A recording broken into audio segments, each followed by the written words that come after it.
All right, that's it. 48 miles, 48 hours. Let's get straight to the interviews, and then afterwards, I have a couple of comments about some patterns in the I numbers. listened to your advice about like forcing myself to only get like hour 20 minutes of sleep to try to get that deep sleep. So I did that after the past two legs, and then I did the Nordic boots for about like 35 to 45 minutes each time. And I could tell the difference today because yesterday morning, every time I woke up, my thighs were like really tight. So the first like half mile, 3/4 of a mile, I felt it, and it took me after, like I said, that half, 3/4 of a mile to like have my legs loosen up. Didn't really have that issue this time, so I cut my time for my final leg by like 5 minutes. Oh, wow.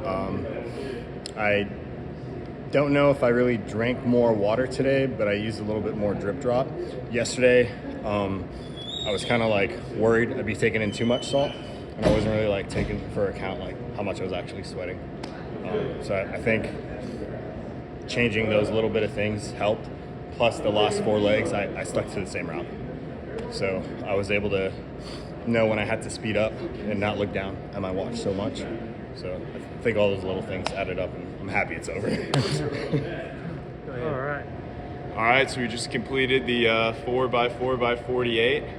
It was a good time. It was great seeing everyone come out who showed up, even the people who just did the individual laps. The miles weren't as hard, but the sleep was tough. The sleep was very tough. I think last night I only slept like 2 hours maybe, and then went into work for a couple today, and that was brutal. That was definitely harder than I thought it was going to be. But overall, great time. Fun event to do, challenge yourself a little bit, so I enjoyed it. We just finished the 4x4x4 48, Staffs Run Arroyo. Overall, my symptoms, I feel atrocious right now. Hydration and nutrition plan, I kind of try to stick to it, but didn't stick to it as best as I could.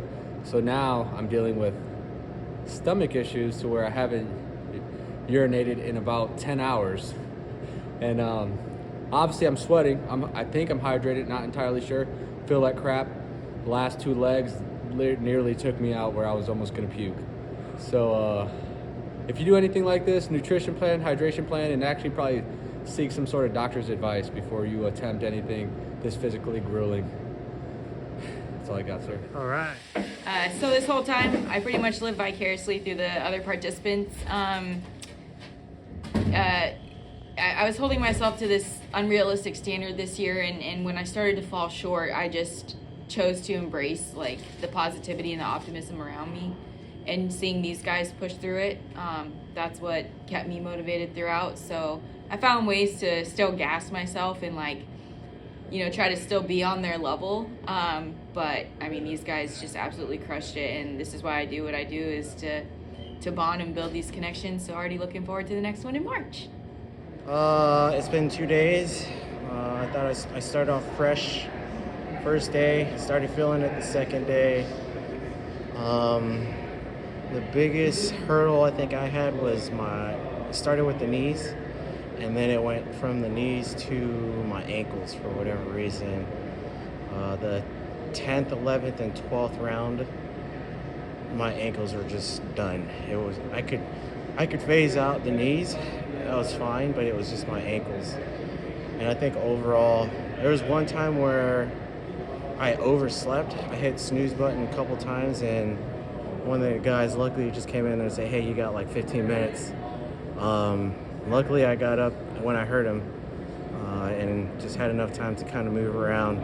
I think if you do it with anybody else or do it again, I think giving yourself a good like 30 minutes to warm up before you take off is an important thing. The boots were great. The BioFreeze, used the BioFreeze, the Theragun, and the boots all came together. Overall, like, it was more of a mental thing, just grinding it out, especially in the 12 to 4 o'clock times were just the worst. And then seeing everybody else running just kind of motivated me to just keep going too. So it was good. I'm glad I did it, but I'm never doing it again. Yeah. Thank you. Here are the numbers for the 4x4x48. For everyone, on the third iteration, the third leg, which would be at 4 p.m., that was a time increase. So everyone got slower almost completely across the board at 4 p.m. At noon, almost across the board, everyone got faster. So that speaks to possibly circadian rhythm. Chow halls opened on Fort Jackson at noon, so no one had eaten at noon, and the weather and the temperature was warm. At 4 o'clock, everyone would have eaten, and the temperature would have started to drop. Some notable numbers for myself came between 9 and 10, which were between the 4 a.m. and the 8 a.m. run. This is when I gave blood, and I also was unable to stretch. I always do long stretches afterwards and take a hot bath right before I start, and this represented a pretty big percentage increase in my time. All right, these are the numbers. I'll take a more in-depth look at them later when I give my final analysis of the 4x4x48 and if I would recommend it to anyone else. And on a personal note, if you made it this far, I just want to say thank you for watching.